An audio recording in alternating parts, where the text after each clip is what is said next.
Hello बच्चा party. In previous class हमने देखा था एग्जाम्पल नंबर 7 अब chapter number 4 moving charge and magnetism, जो काफ़ी इजी था और स्ट्रेट फॉरवर्ड था। तो आई होप आपको ज़्यादा ही मज़ा आया था। ठीक है, इन दिस क्लास बच्चों हम देखने वाले example number 8 of chapter number 4। ये जो क्वेश्चन है बच्चों वो थोड़ा सा कॉन्सेप्ट बेस्ड क्वेश्चन है और हो सकता है कि एनसीईआरटी में ये क्वेश्चन एग्जाम्पल की जगह पे थियरी में भी पूछा जा सकता है। ठीक है, तो अच्छे से ध्यान देना, काफ़ी इंपॉर्टेंट क्वेश्चंस होगा बच्चों ये। राइट, तो चलो स्टार्ट करते हैं एग्जाम्पल नंबर 8 को। क्वेश्चंस कह रहा है कि figure show a long straight wire of a circular cross section radius A carrying steady current I. The current I is uniformly distributed across this cross section. Calculate the magnetic field in the region R less than A and R greater than A. Right है बच्चों, यानी कि हमें क्या कहा गया है कि यहाँ पे एक वायर दिखाया गया है। ठीक है, आपको ये क्रॉस सेक्शनल दिख रहा होगा, ये वायर, उसके अंदर से I करंट पास हो रहा था। ठीक है, अब इस I करंट के कारण क्या हो रहा था, यहाँ पे मैग्नेटिक फील्ड जनरेट होता है। तो हमें यहाँ पे मैग्नेटिक फील्ड फाइंड आउट करना है, बट यहाँ पे उसके दो किस्से दिए हैं। ठीक है, पहला किस्सा है R लेस देन A, यानी कि इनसाइड ऑफ द वायर। ठीक है ना, inside of the wire. And दूसरा है R ग्रेटर देन A, यानी कि outside of the wire. Right है बच्चों, चलिए तो हमें यहाँ पे दो किस्से लेने हैं। तो हम पहला किस्सा लेते हैं इनसाइड ऑफ द वायर। ठीक है, यानी कि हम यहाँ पे ये भी लिख सकते हैं कि R लेस देन A। ध्यान देना बच्चों, काफ़ी मस्त क्वेश्चंस है। ठीक है, और काफ़ी ज़्यादा इम्पोर्टेंट भी है। अब देखिए यहाँ पे मैं एक ड्राइंग ड्रॉ कर रहा हूँ। मान लीजिए कि हमारा एक वायर था। ठीक है, ऐसा ही होता है ना भाई, सिलेंड्रिकल होता है वायर। यस, यहाँ से क्या हो रहा था कि करंट जो है वो यूनिफॉर्मली पास हो रहा था। तो वो यहाँ से एकदम मस्त तरीके से पूरा जा रहा होगा आई। ठीक है, अब हमें इसकी रेडियस दी गई थी ए, बट हमें जो मैग्नेटिक फील्ड फाइंड आउट करना है वो कहाँ पे फाइंड करना है। सपोज हम एक छोटा सा एक लूप लेते हैं। ठीक है, इसे एम्पियर सर्किटल लूप कहा जाता है बच्चों। इसकी रेडियस लेते हैं स्मॉल r। ठीक है, जो आपको यहाँ पे भी दिखाया गया है, यहाँ पे हमने रेडियस ली है r1, बट हमने यहाँ पे थोड़ा सा इजी हो इसलिए ले लिया है r। अब सबसे पहले हमारा काम क्या होगा कि हमें अगर यहाँ पे मैग्नेटिक फील्ड फाइंड आउट करना है तो हमें वो करंट रिक्वायरमेंट होगी जो इस लूप के इनसाइड क्रॉस कर रहा हो, मतलब कि लूप के अंदर से पसार हो रहा हो। ठीक है, तो ये जो बच्चों करंट है I, वो तो कहाँ से पास हो रहा है भाई, इस पूरे वायर में से। ठीक है, जिसकी रेडियस कितनी है, स्मॉल a। बट अब हमें वो करंट चाहिए जो इस R रेडियस की लूप में से पास हो रहा हो।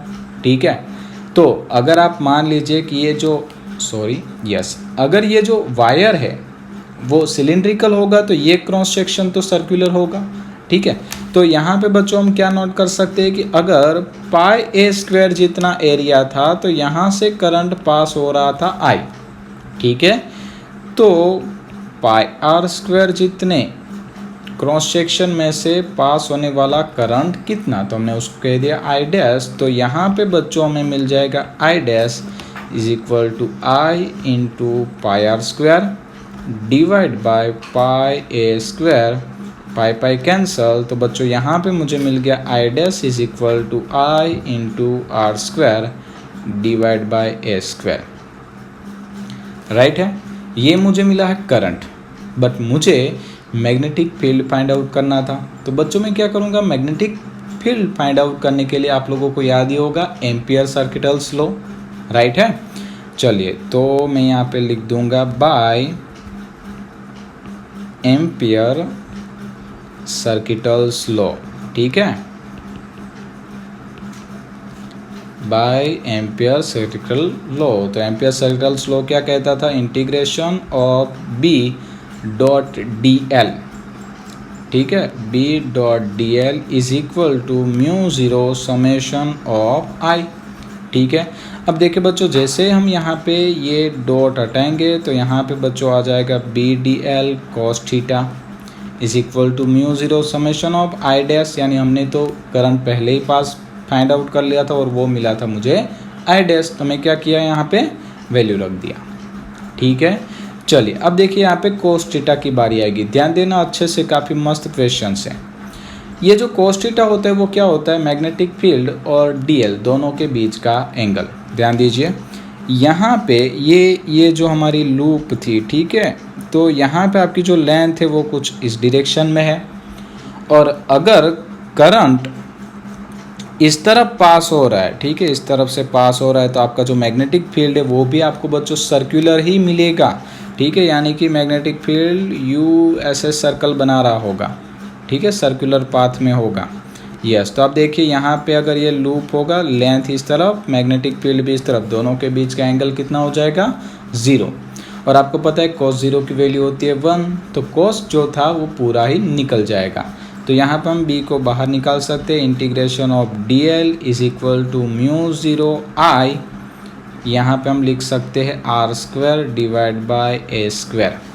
ठीक है, चलिए अब dl यानी कि लेंथ, इंटीग्रेशन करेंगे तो टोटल लेंथ, और यहाँ पे जो हमने r रेडियस की ये लूप ली थी, उस लूप की टोटल लेंथ कितनी होती है, तो भाई लेंथ होती है सरकमफ्रेंस जितनी, रेडियस r थी, सरकमफ्रेंस होता है 2πr।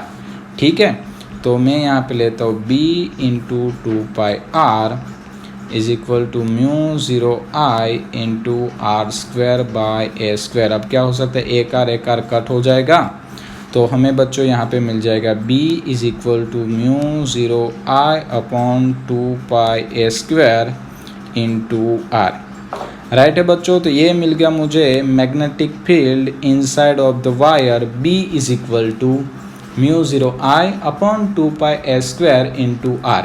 यानी हम यहाँ पे एक और चीज़ नोट कर सकते हैं, और वो है कि b proportional to r inside of the wire क्या होता है बच्चों, b प्रोपोर्शनल टू r। मतलब कि जैसे जैसे आप सेंटर से सरफेस की ओर आते जाओगे, आपका मैग्नेटिक फील्ड जो है वो इंक्रीज होता जाएगा। ठीक है, तो ये हमारा जो क्वेश्चन है वो हमारा कंप्लीट हुआ for r less than a के लिए। अब अभी एक और पॉइंट बाकी है, वो कौन सा है, r ग्रेटर देन a। ठीक है, चलिए उसे भी सोल्व करते। तो मैं यहाँ पे लेता हूँ point b outside of the wire. ठीक है, आउटसाइड ऑफ द वायर, यानी कि हम यहाँ पे लिख देंगे r ग्रेटर देन a। अब देखिए आउटसाइड ऑफ द वायर क्या होगा बच्चों, तो मैंने यहाँ पे ले लिया एक वायर। ठीक है, इस वायर की रेडियस थी a, और हमें यहाँ पे एक लूप भी मिल गई। ठीक है, और इस लूप की अब रेडियस हम लेते हैं r। राइट, अब देखिए जब हम यहाँ पे एम्पियर सर्किटल स्लो लगाने की बात करेंगे, तो हमें इस लूप के अंदर आने वाले करंट को कंसिडर करना है। तो देखिए पूरा वायर ही यहाँ पे अंदर आ गया, तो पूरे का पूरा करंट ही इन्वॉल्व हो गया। राइट है बच्चों, तो हमें यहाँ पे करंट फाइंड आउट करने की अब कोई रिक्वायरमेंट नहीं होगी, तो थोड़ा सा इजी हो जाएगा। तो हम यहाँ पे डायरेक्टली लिखेंगे by Ampere circuitals law. Right है बच्चों, चलिए तो डायरेक्टली हमने कर दिया integration of b dot d l is equal to mu 0 summation of i। वापस से भाई डॉट हटा दीजिए, तो ये आ जाएगा b d l cos theta is equal to mu 0। अब देखिए बच्चों समेशन ऑफ i यानी कि total current inside of the loop. तो यहाँ पे देखिए कि ये जो लूप है उसमें से कितना करंट पास हो रहा है, पूरे का पूरा i। तो हम यहाँ पे समेशन ऑफ i की जगह पे क्या ले लेंगे बच्चों, डायरेक्टली i। राइट, समझ में आया सब लोगों को? यस। अब रही बात थीटा की, तो यहाँ पे देखिए लूप की लेंथ इस तरफ है, मैग्नेटिक फील्ड भी उसी डायरेक्शन में होगा। ठीक है ना बच्चों, तो वापस से यहाँ पे थीटा हो जाएगा 0, और cos 0 की वैल्यू होती है 1, तो हम उसे हटा देंगे। b को हम बाहर निकाल लेते हैं, तो यहाँ पे आ गया integration of dl is equal to mu 0 i, और b dl यानी लेंथ, इंटीग्रेशन करेंगे तो टोटल लेंथ, और यहाँ पे r रेडियस की रिंग की टोटल लेंथ होती है बच्चों 2πr। तो यहाँ पे हमने रख दिया 2πr is equal to mu 0 i। तो बच्चों b इज इक्वल टू क्या मिलेगा हमें, mu 0 i upon 2πr। Right है बच्चों, तो ये आ गया हमारा magnetic field outside of the wire. और यहाँ पे स्पेशल केस वापस से नोट कर लीजिए, यहाँ पे क्या आ रहा है, बी प्रोपोर्शनल टू 1/r आ रहा है, ठीक है। मतलब कि आउटसाइड ऑफ द वायर जैसे जैसे डिस्टेंस बढ़ता जाएगा बच्चों, वैसे वैसे मैग्नेटिक फील्ड जो है वो डिक्रीज होता जाएगा, राइट। और अगर एज पर योर नॉलेज में आपको इसका ग्राफ बना के देता हूँ, यानी कि बी वर्सेस आर का अगर हम ग्राफ बनाते हैं तो बच्चों इसका ग्राफ मुझे कुछ ऐसा मिलेगा, ठीक है। ये आ गया हमारी रेडियस ए, और यहाँ से ऐसा मिलेगा, मतलब कि इनसाइड क्या था, बी प्रोपोर्शनल टू आर, और आउटसाइड था बी प्रोपोर्शनल टू 1/r, ठीक है। और अगर आपको यहाँ से छोटे छोटे कुछ MCQs भी चाहिए तो मैं आपको यहाँ से एक MCQ बना के दे रहा हूँ कि किसी भी वायर का मैग्नेटिक फील्ड मैक्सिमम कहाँ होता है, ठीक है। किसी भी वायर का मैग्नेटिक फील्ड मैक्सिमम कहाँ होता है, राइट। तो बच्चों याद रखिए कि वायर की सरफेस पे मैग्नेटिक फील्ड मैक्सिमम होता है, राइट। तो आई होप आपको ये पूरा जो कंसेप्ट बेस्ड थियरिकल एग्जाम्पल था अच्छे से समझ में आया होगा। इन नेक्स्ट क्लास बच्चों हम मिलेंगे एग्जाम्पल नंबर 9 के साथ। Thank you.